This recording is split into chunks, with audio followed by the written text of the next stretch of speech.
Welcome back to my channel, fellow gardeners. I'm standing here next to my poinsettia tree. I love poinsettias. Poinsettias are scattered all over Nairobi and everyone has one in their garden. And it's all about the color. It's all about this beautiful leaves that they have.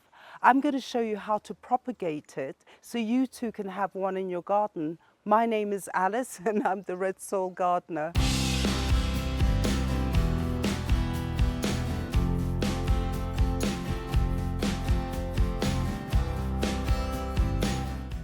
Now, the beautiful thing about poinsettias is all about the color. You get some with cream color, not red.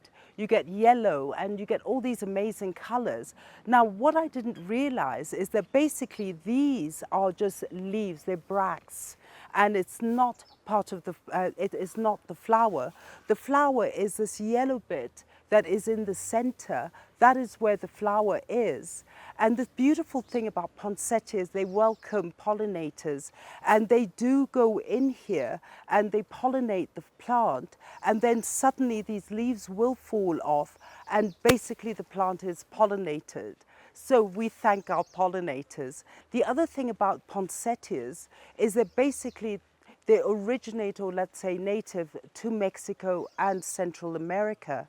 And you can use them as cut flowers in your house.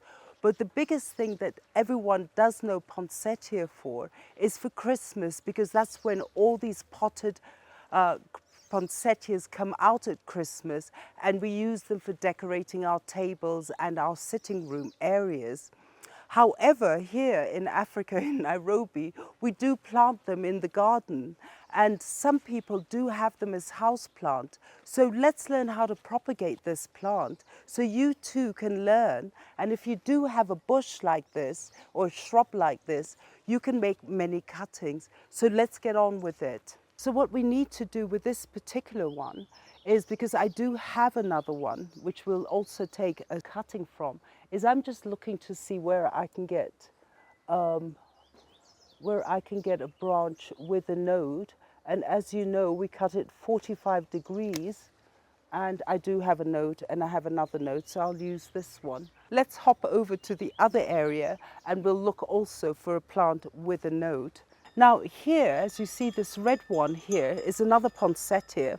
Now this has a story, because I had actually bought it one Christmas and basically for house decoration during the festive season, and then I decided to plant it. And this bush and my hibiscus grew so tall, so it's actually finding its way out of here to get the sun, the afternoon sun. So I was thinking we'll also do a propagation of this one. So what I'm going to do is look at the stem and take a cutting from here, just like that, right under the node.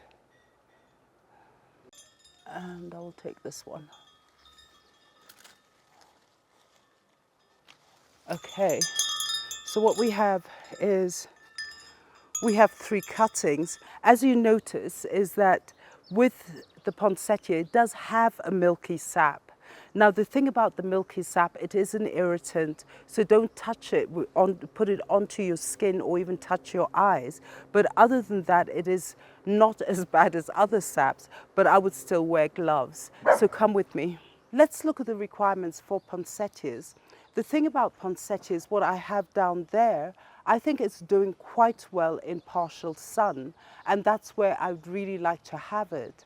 However, if you do have it indoors, you do have to put it near a sunny window, but not too close to the window that it scorches its leaves. So basically that is the requirement. So indoors, just make sure that it does get either a west-facing window, a south-facing window, or a west-facing window, so in a way that it can get light all the time. What is the water requirement? Water requirement, remember, it is a euphorbia, and euphobias do not like to have water stuck on their roots, otherwise they will get root rot. So just make sure that the plant does have moist soil, and also dry it out between feeds. In that way, you're not overwatering and oversaturating the water that will cause root rot. Now the thing is that if you do have it inside the house, if it's an indoor plant, make sure you do the finger test, and make sure that if the soil is dry, then you water. Another way of actually doing it is, why don't you just take your pot and just soak it in a tub and then lift it up and let the water completely drain through, and that way you ensure that the soil has actually got its moisture and it can actually last a bit longer. But in order to water it, always do that finger test and make sure the topsoil at least is dry, then you water. Now there is another way of actually doing it, is in order for you to know whether your indoor plant is actually requires water, the poinsettia will talk to you. It'll droop its leaves, and basically you know it is time to water, because they are quite thirsty plants. And so basically when you see a wilting of leaves, do water it. Another way of knowing is that if you do have your poinsettia in a pot and the pot becomes lighter, then you know that there's no water inside that soil, and so it could be a time to water. Now, for those who do have potted poinsettias and you buy it just before Christmas for your Christmas table, is basically what happens is that you can actually look after that plant and ensure that it does go through the next festive season in December, Christmas. So what you do is prepare it for overwinter by pruning down the foliage and leaving at least 6 inches above the soil, and then leave that plant and prepare it for dormancy. Dormancy means that the plant is actually taking a rest. That means it slows down its process, waiting for spring when it can get that energy again to start blooming. So during this period, we always know we don't water too much. You just keep it in a sheltered place and just keep doing your finger test, but not to overwater. Once spring comes up, you will see new blooms. And once it does appear, those new shoots, let it sort of progressively get those new shoots.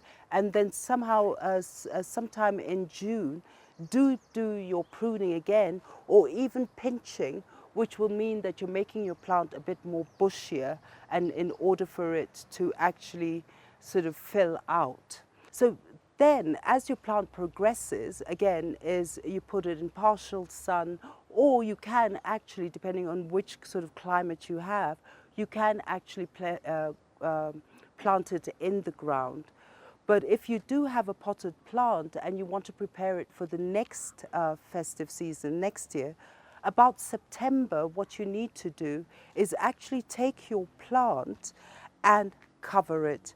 People say one of the suggestions is to put it in a closet, or to take a box and cover it for at least 2 months. Once you do close it up, the plant doesn't get the light in order to process chlorophyll, which is the green color in the plant.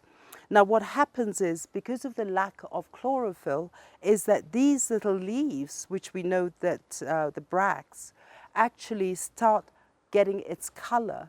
So what you do is, for 16 hours, you put it in this closet or in the box covered with no light, and then bring it out from, let's say, from 8 to 5, and leave it out. But make sure that for 16 hours, your plant doesn't get any light, in order to actually get this beautiful colors ready for Christmas. So now what we do, let's look at the propagation. So what I've got here is this poinsettia, which I took from the base of the garden. So what I'm going to do is actually remove some of this foliage. So I'm going to snip this side off. I'm going to snip this one, I think, off. And then I'm going to remove some of those leaves like this. Just, they come off quite easily. Because we know that with propagation, all you need is just a couple of leaves, because in order to feed your plants. So I'm going to remove this one.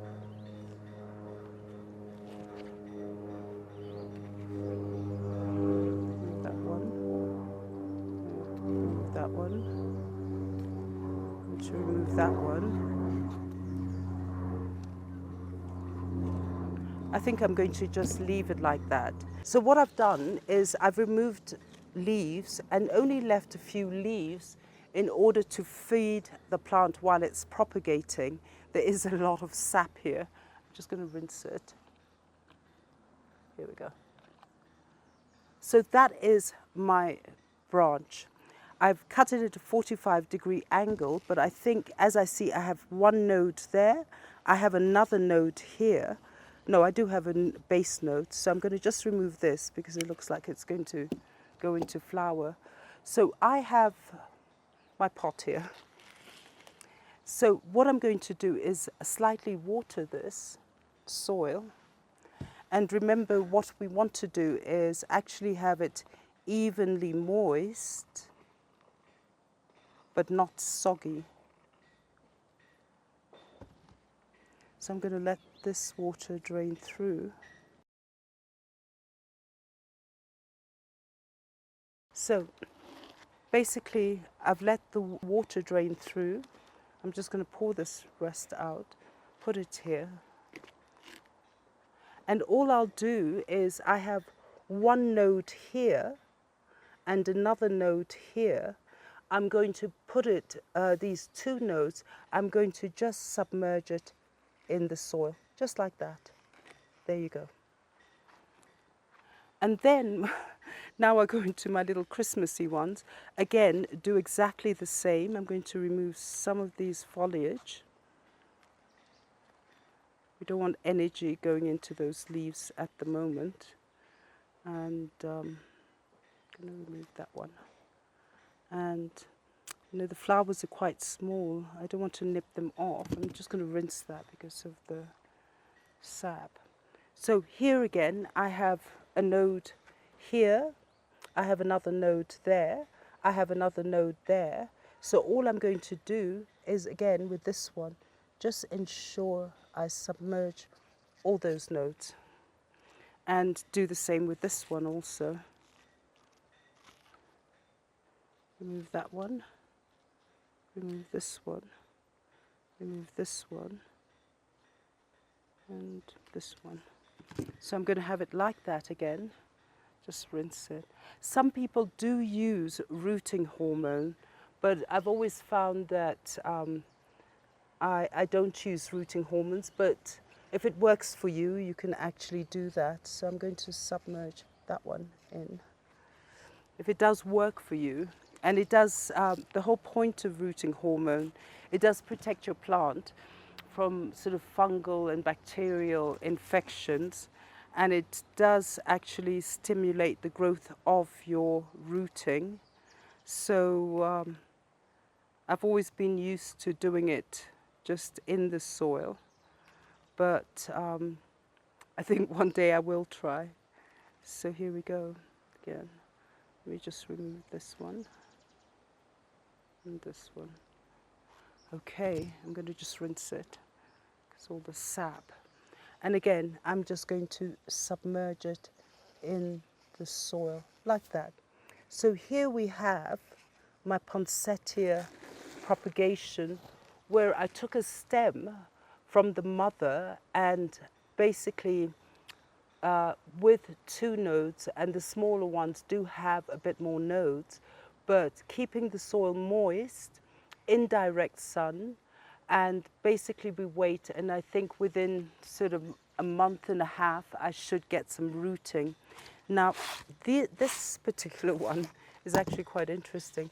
This is the one I propagated a while back, and it's actually, I was quite surprised when I saw that it was actually doing quite well. Now here I'd actually taken 3 stems. Now what I noticed is if I tug this one, I know it's really quite firm, so I have a good rooting there. However, the other day I saw this one and it looked almost dead.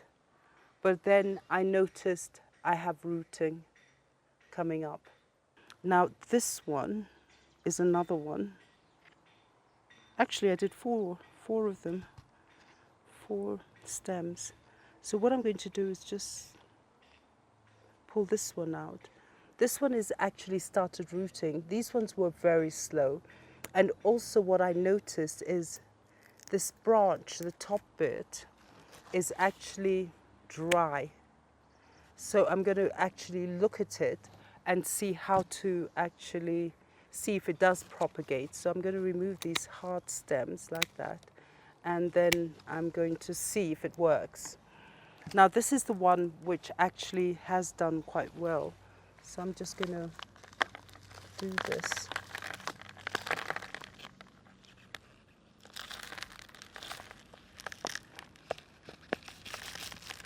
Tip it over, and there we have.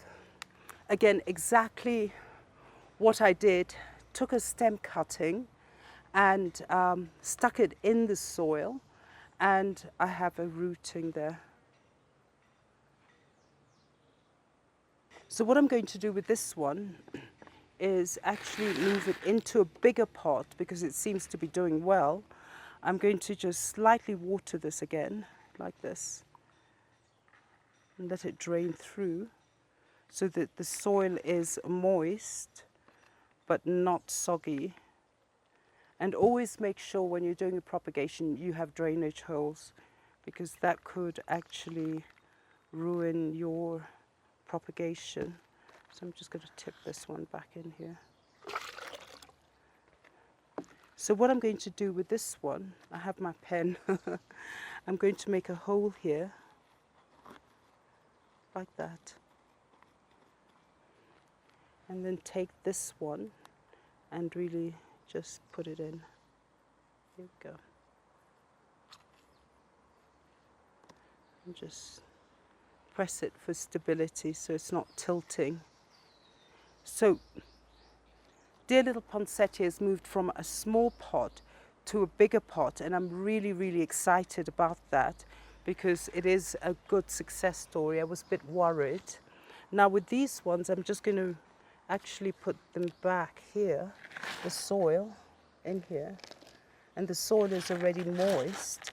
So I'm going to just put this one here, and I'm going to see if this one works, just out of curiosity, and then I'm going to cover it, just like that.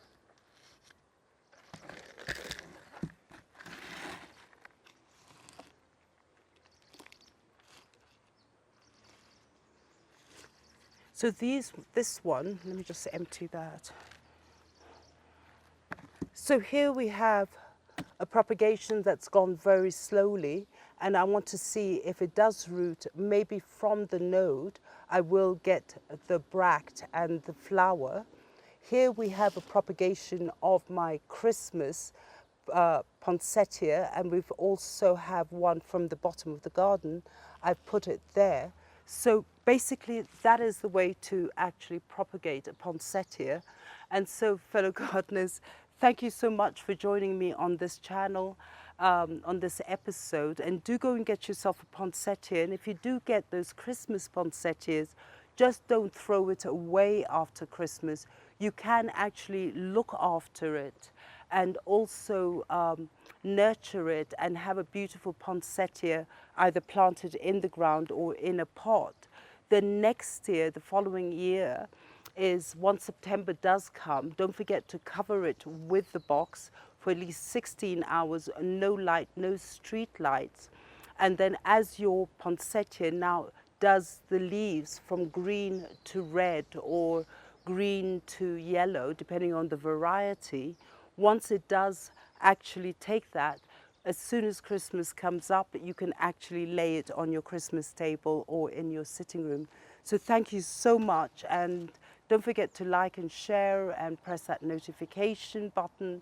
Don't forget to subscribe to our channel, it means a lot. And don't forget, I am on Facebook, I am on Instagram. Do send me a note through my YouTube channel. I'm always there to answer. If you do have an issue, a problem with your plant, do contact me. And so with that, happy gardening, and do go and get yourself a poinsettia and look after your poinsettias and don't throw them out. Happy gardening.